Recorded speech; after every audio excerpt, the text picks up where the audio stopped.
والصلاة والسلام على سيد المرسلين وعلى آله وأصحابه أجمعين.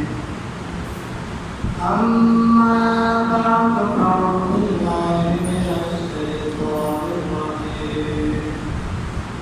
بسم الله الرحمن الرحيم. يا أيها الذين آمنوا واصبروا واعبدوا ربكم واعملوا خيرا لعلكم تفلحون. وقال تعالى في آية أخرى في شأن حبيبه آمنا ومؤمنا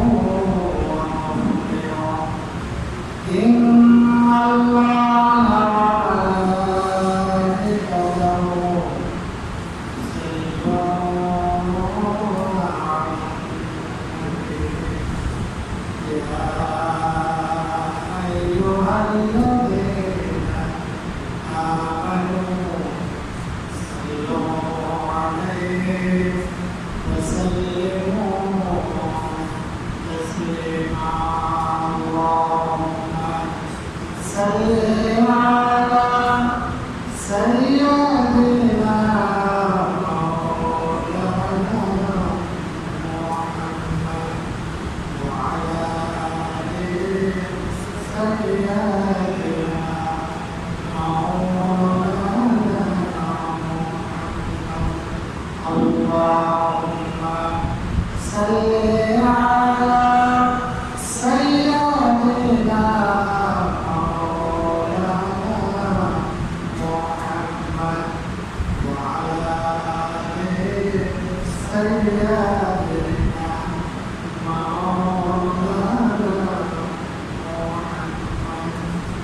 ابن مريم की निशान ابن आदम की दुआ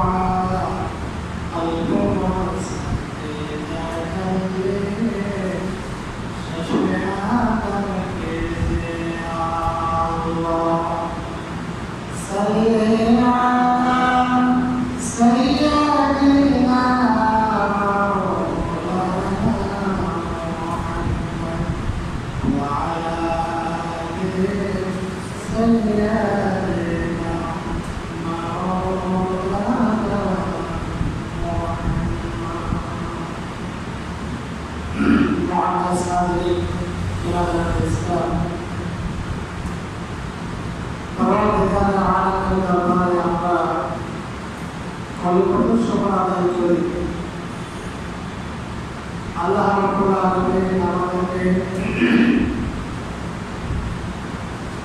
সাময়িকভাবে মুক্তি এক ঘন্টা পরবর্তী ছাড়াই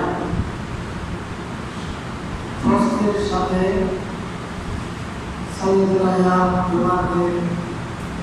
জুমার নামাজ পড়ার জন্য আদায় করার উদ্দেশ্যে আল্লাহ তাআলা সব তৌফিক দিয়েছেন। পড়ে আলহামদুলিল্লাহ।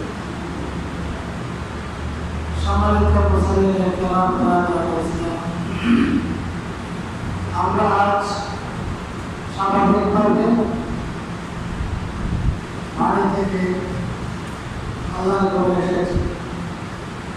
এই সময়ে আমাদের এই প্রিয় বান্ধবী কয়েকটি জেলা আজকে বাংলায় অবরোধ। তারা আজকে বাড়ি হারা খুব হাস্ত হয়ে গেছে। অনেকে এখনো ক্ষয়ক্ষতির পরিমাণ জানা যায়নি। অনেক মানুষ হতাহত হয়েছে। খোলা আকাশের নিচে তারা দিন যাপন করছে। আল্লাহ তাআলার ফরিয়াদ করি, আল্লাহ রাব্বুল আলামিন ফেনী সহ আমাদের প্রিয় মাতৃভূমি যে সমস্ত এলাকায় মানুষ আতঙ্কিত হয়ে রয়েছে, ক্ষতিগ্রস্ত হয়েছে, তাদেরকে সাধারণ জীবন দান করো সকল ক্ষয়ক্ষতি কাটিয়ে ওঠার তুমি ব্যবস্থা করে দাও সকল বলে আমি সম্মানিত মুসলিমেরা কোরআন কারীম আমাদের হেদায়েতের লক্ষ্য এই কিতাবে আল্লাহ রাব্বুল আলামিন আমাদের জীবন চলার পথে সকল নির্দেশনা আল্লাহ আমাদেরকে দিয়েছেন আলহামদুলিল্লাহ। সূরা হাজের সাথে আমরা আয়াত আমি তেলাওয়াত করেছি। এই আয়াতের অর্থ এই বান্দার লোকেরা তোমরা রুকু করার চেষ্টা করো, তোমার প্রভুর ইবাদত করো, সৎ কাজ ভালো কাজ করো, তাহলে তোমরা সফলতা পাবে। রুকু করার চিন্তা করো অর্থাৎ নামাজ পড়ো বিনয় নম্রতার সঙ্গে। তোমার প্রভুর ইবাদত করো, শুধু নামাজ নয়, তোমার দৈনন্দিন জীবনের সকল ক্ষেত্রে তুমি তোমার প্রভু তথা আল্লাহর আদেশ নিষেধ মেনে চলো। আর সবসময় ভালো কাজ করো। এই কয়েকটি কাজ করলেই তাহলে তুমি পরকালে তুমি সফলতা হবে। প্রতি প্রদর্শন হওয়া চায় না, আসল সফলতা হচ্ছে পরকালের সফলতা। আসল সফলতা হচ্ছে কোরআন এবং হাদিসের নির্দেশিত সফলতা। আমরা যদি এই কয়েকটি কাজ করি, আল্লাহ রাব্বুল আলামিন আমাদেরকে জানিয়ে দিলেন আমরা সফল হব। এই কাজগুলোর মধ্যে অন্যতম কাজ হলো ভালো কাজ করা, পরের কল্যাণ করা, মানুষের উপকারে নিজেকে নিয়োজিত করা। সম্মানিত মুসলিমেরা, পরোপকার করা একটা পয়গম্বরদের সিফত।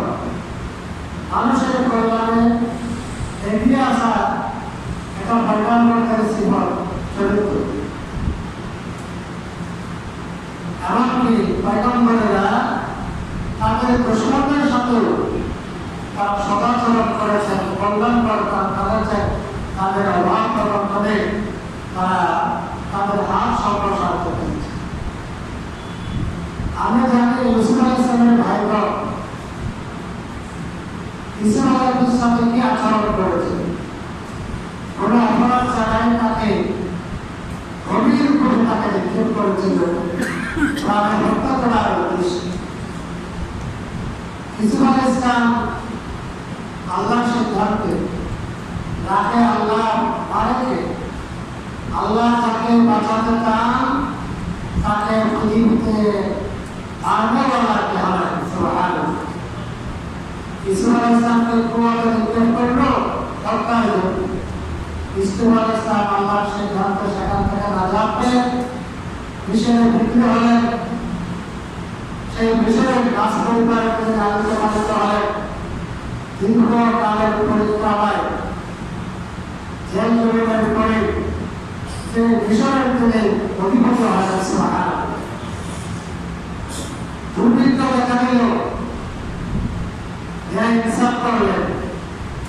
রাষ্ট্র থেকে ইনসাফ করার কারণে দুর্ভিক্ষের থেকে রাখি তারা বড় কষ্ট পেল না। তার ইনসাফের কথা, সুষম বন্টনের কথা পার্শ্ববর্তী রাষ্ট্রে ছড়িয়ে পড়ল।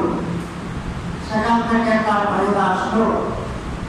তিনি তাদের প্রতি উদারতা দেখালেন।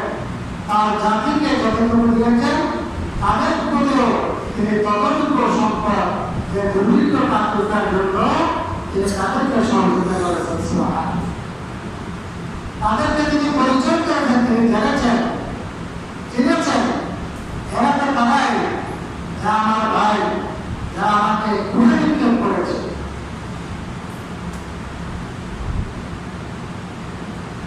মুসা আলাইহিস সালাম তাদের একটা নিষ্পাপ আল্লাহর পয়গম্বর।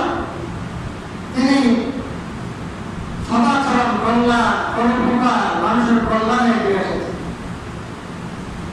মুসা আলাইহিস সালাম আন্তরিকতার মিশন থেকে ফেরাউনের মৃত্যুদণ্ড ঘোষিত মৃত্যুদণ্ড থেকে বাঁচার জন্য মাদায়ানে সোয়ালে চলে গেলেন। সেখানে দেখলেন দুটো মেয়ে অনেক দূরে দাঁড়িয়ে আছে, পানি ঘটে পানি পান করার জন্য এসেছে অনেক আগ থেকে।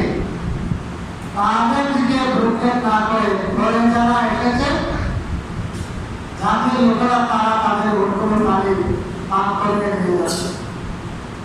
মুসা আলাইহিস সালাম তিনি বসে রাখতে পারলেন না, বললেন তোমরা দাঁড়াও। অচারণা শিখিয়েছেন, তারপরেও তিনি অবিচার অন্যায় বরদাস্ত করলে পারলেন না। সৎ কাজে তিনি এগিয়ে আসলেন। ওই এলাকার লোকদেরকে বললেন যারা পানি পান করাতে এসেছে তোমরা দাঁড়াও, আগে মহিলারা তা পানি পান করাবে, তারপর তোমরা পানি পান। এক দেশ থেকে আরেক দেশে গিয়েছেন, অজানা দেশ অজানা মানুষ, সেখানেও তিনি পরিবারে কল্যাণে পয়গম্বর মুসা আলাইহিস সালাম এগিয়ে এসেছেন। এভাবে আমরা দেখতে পাই আমাদের নবী মুহাম্মদ রাসূলুল্লাহ সাল্লাল্লাহু আলাইহি ওয়াসাল্লাম তার চরিত্র ছিল মানুষের কল্যাণ করা, মানুষের অভাব মোচনে এগিয়ে আসা, মানুষের দুঃখ দুর্দশা না করে নিজেকে নিয়োজিত করে। প্রথম ওহী নাযিল হলো গায়ে হেরার মধ্যে। তিনি প্রকম্পিত হয়ে জিবরাইল আলাইহিস সালামকে যেহেতু সহাকৃতিতে প্রথম দেখেছেন, মানব হিসেবে তিনি ভিতর পুরোনো হয়ে বাড়ি ফিরলেন। মা খাদিজাতুল কুবরা রাদিয়াল্লাহু তাআলা আনহাকে বললেন, লাকাদ খাশিতু আলা নাফসি যামবিয়ুন। হে আয়েশা, হে খাদিজা, আমি আমার প্রাণ নিয়ে আশঙ্কা করছি। আমার এমন ভয় লাগছে যে আমার মনে হচ্ছে আমার প্রাণ বাইরে হয়ে যাবে। মা খাদিজাতুল কুবরা রাদিয়াল্লাহু তাআলা তখনই বলে উঠলেন, কল্লা না, আপনার কোনো আল্লাহ আপনার কোনো ক্ষতি করতে পারেন না। সুবহানাল্লাহ। তিনি এখনো নবী একাত্তর নাও হয়নি, ওহী নাযিল হয়েছে মাত্র নবুয়ত প্রাপ্তির পূর্ব সময়ে। চরিত্রের বর্ণনা মাহফুজাতুল কুরআন হচ্ছে আল্লাহ লা ইউযিকাল্লাহু আবাদা।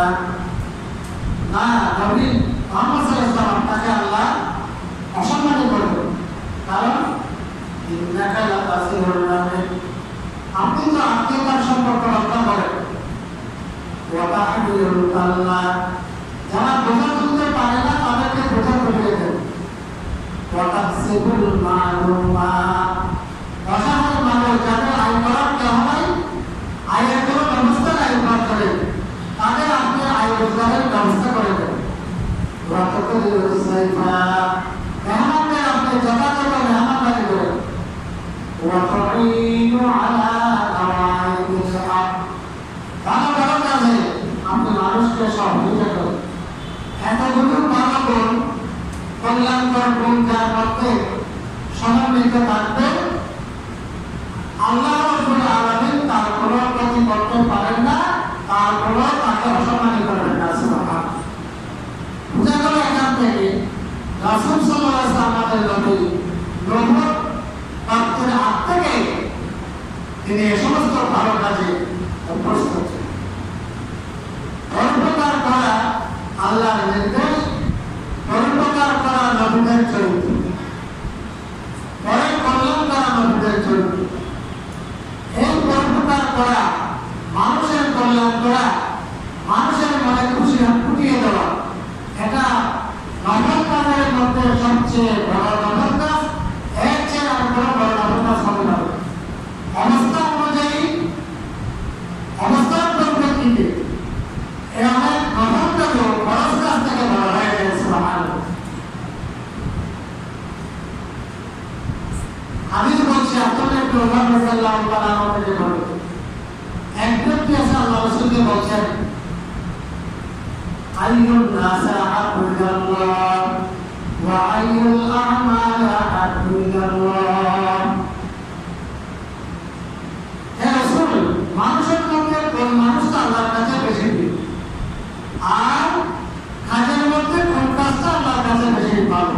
উত্তম, কোন লোকটা আল্লাহর কাছে বেশি প্রিয়, কোন কাজটা আল্লাহর কাছে বেশি ভালো। قال رسول الله صلى الله عليه وسلم أحب الناس إلى الله أنفعهم للناس। মানুষের কাছে ওই মানুষটা আল্লাহর কাছে বেশি প্রিয় যে মানুষটা মানুষের যারা বেশি উপকার করে। যে মানুষ মানুষের উপকার করে সেই মানুষটা আল্লাহর কাছে বেশি প্রিয়। করে করে মানুষ বলেছে হিন্দু হোক, বৌদ্ধ হোক, খ্রিস্টান হোক, মুসলমান হোক, যে মানুষ মানুষের বেশি কল্যাণ করবে। এখানের মধ্যে আগেও বলেছি কল্যাণের মধ্যে মুসলমান হিসেবে তার হকটা বেশি, কিন্তু হিন্দু, বৌদ্ধ, খ্রিস্টান এরাও মানুষ, মানবিকতা এরা পাওয়ার অধিকার। আল্লাহ রাসূল বললেন মানুষের মধ্যে মানুষটাই বেশি উত্তম, বেশি প্রিয় আল্লাহর কাছে যে মানুষ মানুষের বেশি উপকার করে। মানুষের বেশি উপকার যে মানুষ করে ওই মানুষ আল্লাহর কাছে বেশি প্রিয়। সুবহানাল্লাহ। ওয়া হাব্বুল আমালি ইলাল্লাহ সুরুরুন তাদখুলু আলা মুসলিম। আমল কাজের মধ্যে সর্বোচ্চ ভালো উত্তম আমল কাজ কোন একটা মানুষ এমন একটা কাজ করা যে কাজের দ্বারা মানুষ দুঃখ আছে, তার দুঃখটা লাঘব হয়ে তার মনের মধ্যে যদি খুশি আনতে পারে এরকম কাজটাই সবচেয়ে বেশি আল্লাহর কাছে নিয়েছে। একটা কাজ করলেন আরেকজনের যে কাজের দ্বারা তার খুশি এসে গেল, ওই মানুষের অন্তরে খুশি ঢুকিয়ে দেওয়া, পেরেশানি লাঘব করে তার মনে খুশি এনে দেওয়া, এমন কাজের মধ্যে কাজটাই সবচেয়ে وتكشف عنه كربة أو تقضي عنه دينا أو ترد عنه جوعا। সর্বোত্তম কাজ মানুষের মনে এমন কাজ করা যে কাজের দ্বারা মানুষের মনের দুঃখ দূর হয়ে খুশি হয়ে যায়, এমন কাজ করা যে কাজের দ্বারা মানুষের দুঃখ দুর্দশা হয়ে যায়, এমন কাজ করা, এমন ভাবে সহযোগিতা করা নিজের মধ্যে তার পিঠ থেকে নেমে যায়, এবং এমন কাজ করা সাহায্য সহযোগিতা করা যার দ্বারা তার পেটের ক্ষুধা নিবারণ হয়ে যায়। এগুলো হচ্ছে তখন তাদের মধ্যে স্থানকাল অবস্থার পরিপ্রেক্ষিতে খরস্থানের চেয়ে বেশি প্রিয়। সুবহানাল্লাহ।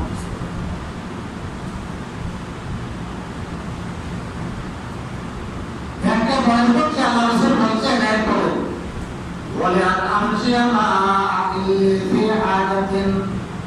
কোন একটা মানুষ এমন একটা অভাবে আছে, দুঃখ দুর্দশায় আছে, যে অভাব বর্তমানের কারণে, দুঃখ দুর্দশার কারণে, সমস্যা জড়িত হওয়ার কারণে তার মনের প্রত্যেক পারে স্বামী ছাড়া কিছু নাই, নামাজ পড়ার সুযোগ হয় না, রোজা রাখার সুযোগ হয় না, কোরআন তেলাওয়াতের প্রতি মনোযোগী হয় না।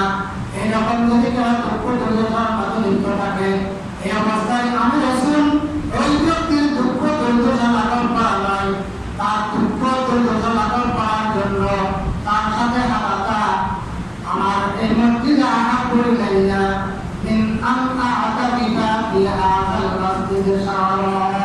সুবহানাল্লাহ।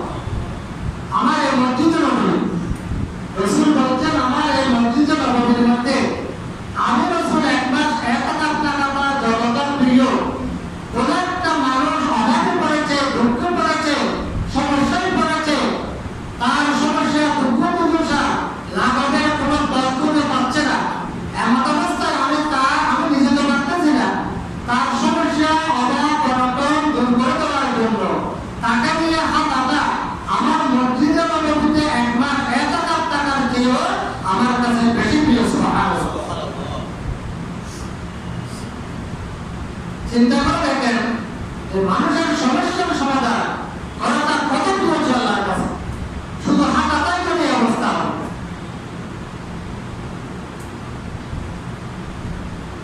কারণ সমস্যা যখন মানুষ থাকে ইবাদতের মধ্যে মগ্ন হয়, কোনো কিছুই তার ভালো লাগে না, অস্থির হয়ে যায়। অনেক সময় মানুষ এভাবে পড়ে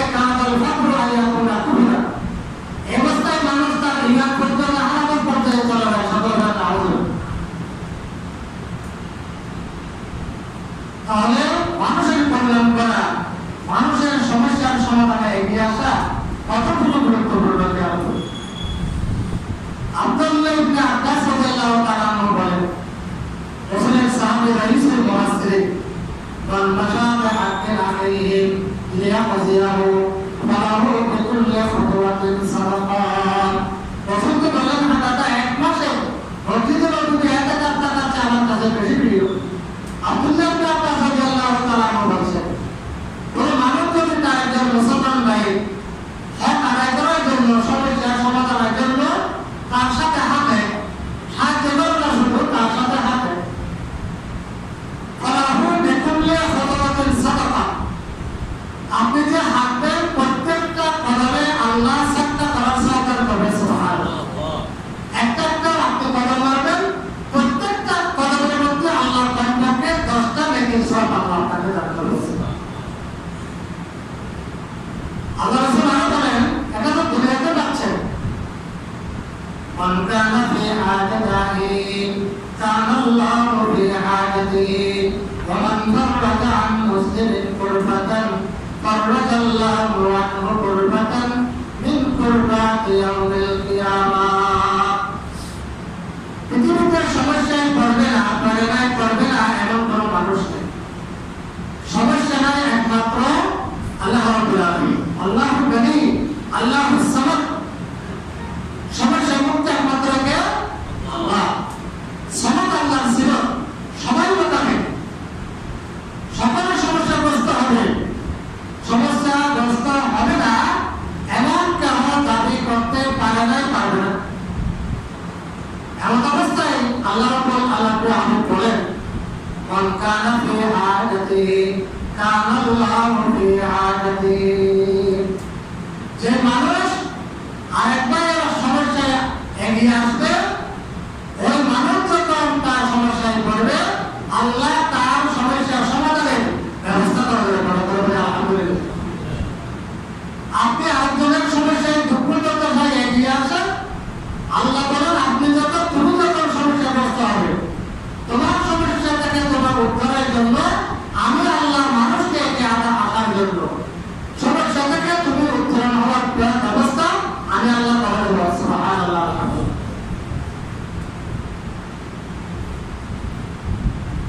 ওয়া মান ফাররাজা আন মুসলিমিন কুরবাতান ফাররাজাল্লাহু আনহু কুরবাতান মিন কুরবাতি ইয়াউমিল কিয়ামাহ। আর যে ব্যক্তি দুনিয়াতে তার কোন মুসলমান ভাই দুঃখ দুর্দশা লাঘব করবে, দুনিয়াতে আমার দুঃখ দুর্দশা আপনি লাঘব না করেন, আমার উপর আল্লাহ যদি দয়াবান হয়, আরেকজন আল্লাহ এগিয়ে আসার ব্যবস্থা করে দেবেন। এভাবে আল্লাহ করবেন। এখন কোনো মানুষ দুঃখ পড়েছে, দুঃখের মধ্যে সে জর্জরিত আছে, কি উত্তরণ হয় না এমন কোনো মানুষ হতে পারে না। কোনো না কোনো উপায়ে আল্লাহ সেই দুঃখ দুর্দশা থেকে উঠে আসার আল্লাহ ব্যবস্থা করে দিয়েছে।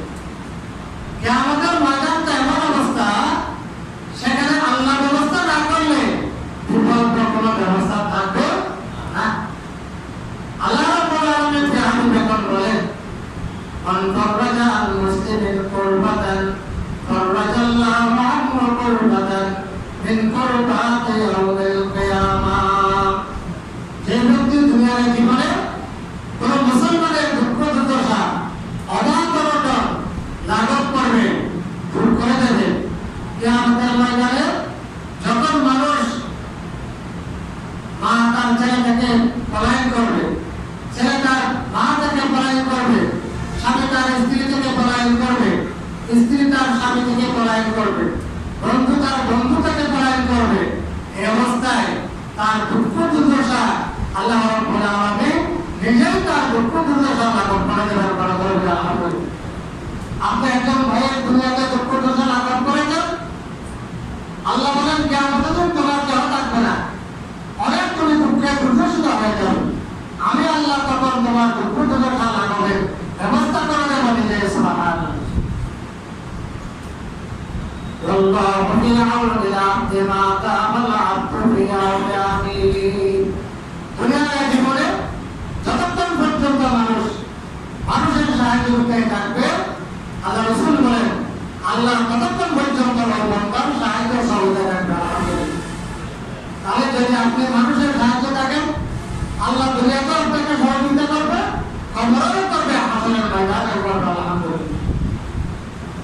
সম্মানিত মুসলিম, তাই আমাদের উচিত উচিত মুসলমান হিসাবে আমি আগে বলেছিলাম পরোপকার করা একটা আল্লাহর নির্দেশ, পরোপকার করা একটা রাসূলের নবীদের সিফাত, পরোপকার করা আল্লাহর প্রিয় বান্দাদের খাসলত, পরোপকার করলে দুনিয়াতেও কল্যাণ, কবরেও কল্যাণ, পরকালেও কল্যাণ। তাই আমাদেরকে সবসময় পরোপকারে থাকতে হবে। আল্লাহ আমাদেরকে কল্যাণের জন্য সৃষ্টি করেছেন। কুনতুম খায়রা উম্মাতিন উখরিজাত লিন-নাস, লিন-নাস মানে লিনাফা'ইন নাস, তোমরা শ্রেষ্ঠ উম্মত, তোমাদেরকে মানব জাতির কল্যাণের জন্য সৃষ্টি করা হয়েছে। আলহামদুলিল্লাহ। আগে বলেছেন একটা রাসূল মুসলমান বলেন নাই, লিন-নাস বলেছেন। সমগ্র মানব জাতির কল্যাণের যে নির্দেশক হবে একেবারে কে? মুসলমান। মুসলমান মানে কল্যাণ দেখা যায়। অকল্যাণকর কাজ মুসলমানদের দ্বারা হবে না। আজকে আমরা দেখতে পাচ্ছি, আপনারা জানেন আমাদের দেশের আমাদের ভাই ফেনী সহ বেশ কয়েকটি এলাকায় আমার মতো আমরা আজকে জুমার নামাজ পড়তে এসেছি, ওই সমস্ত এলাকার ভাইরা আজকে মসজিদে যাওয়ার মতো পরিবেশ, তাদের রান্নার বাড়ি করে রান্না খাওয়ার কোনো ব্যবস্থা নেই। আমরা তো পরোপকারের জন্য শুধু মুসলমান বেছে বেছে নয়, সকল জাতির কল্যাণের জন্য আল্লাহ আমাদেরকে সৃষ্টি করেছে। ওই সমস্ত এলাকায় যারা আছে তাদের সকলের জন্য সাহায্য সহযোগিতায় এগিয়ে আসা মুসলমান হিসেবে আমাদের নৈতিক দায়িত্ব, ইমানি দায়িত্ব। এক নম্বর দায়িত্ব হচ্ছে তাদের জন্য দোয়া করা। আর দোয়া হলো সালাহুল মুমিন, দোয়া হচ্ছে ইমানদারদের হাতিয়ার। আল্লাহ না করুন গত বছর এই সময়ে আমাদের এলাকায় প্লাবিত হয়েছে, পানি ওখানে সমুদ্র, এটার জন্য ভেবে দেখার চিন্তা দেখার কোনো সুযোগ নাই। আল্লাহ এটা আমাদেরকে দেখিয়ে দিয়েছে। কোথায় থেকে পানি আসলো আমরা টেনে পেলাম না। ছোটবেলায় আমরা তো বলতাম, আমাদের বাচ্চারা বলতো এখানে যদি কখনো পানি উঠে কেমন হয়ে যাবে, কিন্তু আল্লাহ দেখিয়ে দিলেন এখানেও পানি হতে পারে। এখন আমাদের ওইবার সমস্ত বন্ধুরা, ভাইরা, মুসলমানরা যে মানব জাতি এখন হাহাকার অবস্থায়, তাদেরকে প্লাবন থেকে অবস্থা থেকে যে উদ্ধার করার জন্য আমাদের কর্মপীঠা আমাদের মধ্যে গাঁথা রাখতে হবে। মুসলমান হিসেবে থাকতে হবে, মানুষ হিসেবে থাকতে হবে। তাদের কল্যাণে জাতি ধর্ম নির্বিশেষে এখানে ভেদাভেদ না করে সকলকে উদ্ধার করার জন্য আজকে আমাদেরকে ঝাঁপিয়ে পড়তে হবে।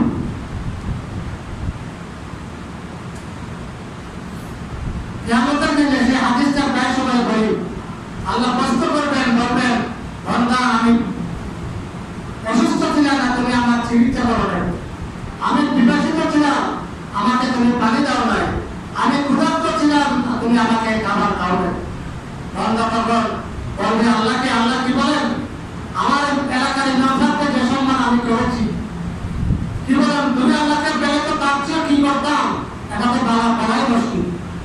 আল্লাহ তখন বলবেন ইমাম সাহেবকে করার কথা বলছি না, তোমার পাশে তোমার এক ভাই চিকিৎসায় কষ্ট পেয়েছে, তুমি তার খবর নাও নাই।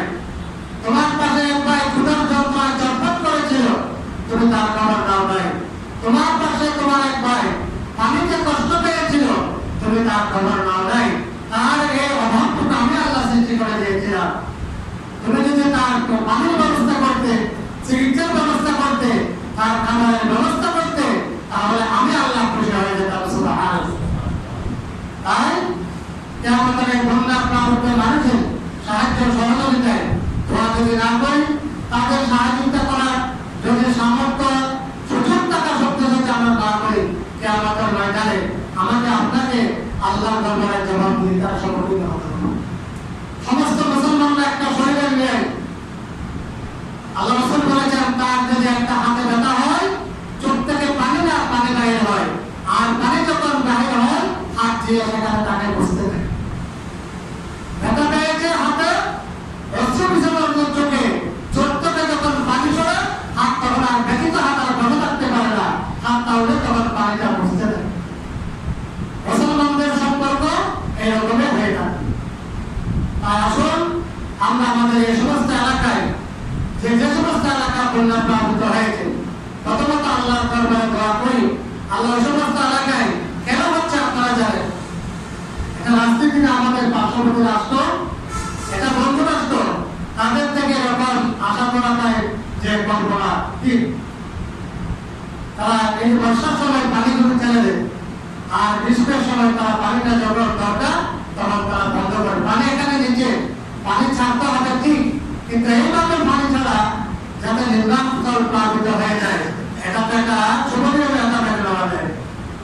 একদিকে বৃষ্টি হচ্ছে, আবার উপর দিকে বন্ধ খালগুলো ছেড়ে দেওয়া হচ্ছে।